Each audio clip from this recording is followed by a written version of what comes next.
but I gotta at least, I gotta acknowledge this man because of his career. CP3, man. CP3 gets, look, Lane Kiffin had the 12 a.m. Interview when he was leaving Tennessee. Well, CP3 gets a 3 a.m. call, and they tell him while he's in Atlanta that he got to go home to L.A. And CP3, and I quote, parted ways. Parted ways. This is his 21st career. This was supposed to be a retirement farewell tour. He joined the Clippers, and it's supposed to be a farewell tour.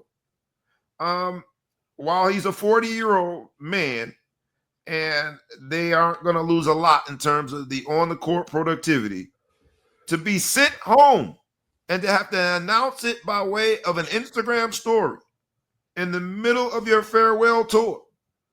There's something wrong with that. And I know that CP3 has had several instances everywhere he goes. He's supposed to be sort of a diva, a drama king or queen, whatever how you want to describe it, but very dramatic. Making sure he calls people out and holds their feet to the fire.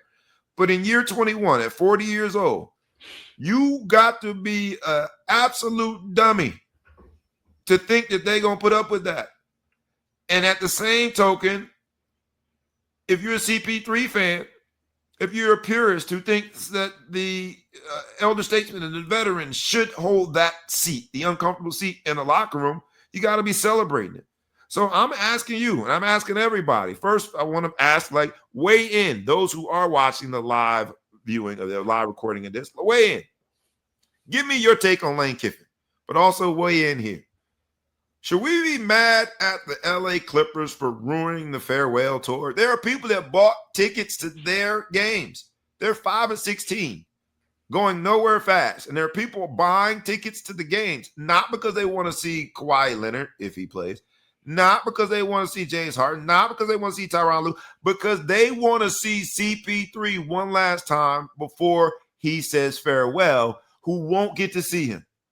Are we mad at the Clippers? I think you're overselling that, but I hear you.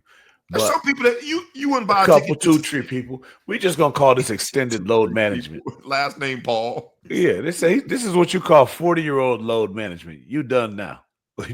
You done before Christmas. So you cool with it? You cool with the LA Clippers? I only blame one person because at some point it's got to be 100% Chris Paul's fault. Who have you ever been known? Like you're telling me at an away game. They want you out. They could easily just don't play you, have you at the game, don't dress. He was not on speaking terms with the head coach. I need you out of the city that we are in.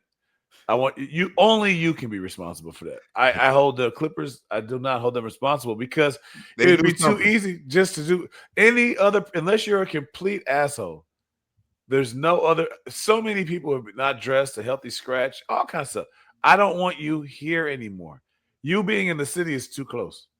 We're going to fly you, and we're going to make sure somebody gets you to the airport and put you on a plane. You're a grown-ass man, and they're making you get to the plane, make sure you get out of here. Right before the fall. So I need you out of the city. He was proud. We about to do a team meeting. But look, man, this is Chris Paul. Career stat. Beat it. They don't owe him shit. Beat it. 8 points per game, 9.2 assists. Career, bro.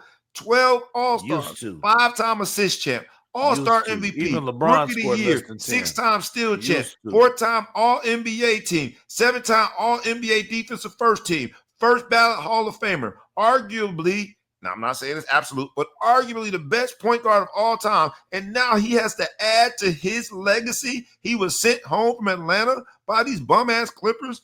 Come on, man. Blame yourself. Blame yourself. Talk about you don't know how to act. You got 5. I would love to find out what the final straw with this is. Someone said, get him out of here. Somebody hey, look. Get his ass out. Hey, it's the pride before the fall. And what's the verb that they chose to use in that documentary? The reckoning. The reckoning is when he got that tap on the shoulder at 3 a.m. in Atlanta, say, hey, man, you got to go. But the real reckoning is 3 a.m. Think about what was going on. 3 a.m. they told him he had to go. Yeah, he got to go. He's supposed to be asleep. But the real reckoning is, and I was hoping they were like 3 a.m. Eastern. I was like, oh, they must have been on the West Coast. No, they were in Atlanta. So it was 3 a.m. I need you to go home, man. I need you out here. What the real reckoning is going to be when the documentary comes out. We're going to hear the real story behind this. There's no way to find the flights. Wasn't even no flights. Hall of Famer. It wasn't even no flights. They probably put him on the private jet, drop his ass off, and then come back and get the rest. You got to go, dog. What?